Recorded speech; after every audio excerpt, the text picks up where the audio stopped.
unboxing skincare nàyបងប្អូនតកហ្មងនេះ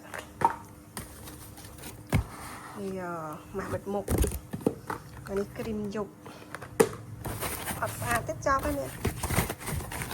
អានេះម៉ាស់អបសក់នេះសាប៊ូ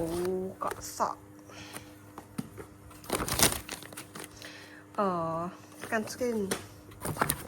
sunscreen ដែរ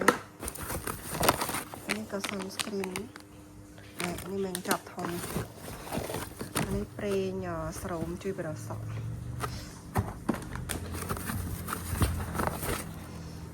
ស្រោមទឹកមុខនេះក្លេម៉ាស់នេះទឹកលាងមុខទឹកជូតមុខទឹកស្អាតមុខនេះsunscreen ដែរនេះលេលីបស្បែកលីបដៃលីបជើង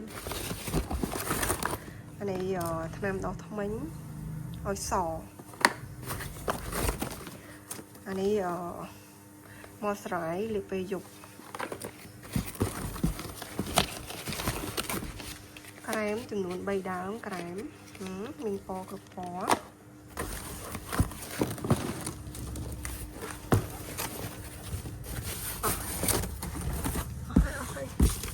នេះ sunscreen បងប្អូន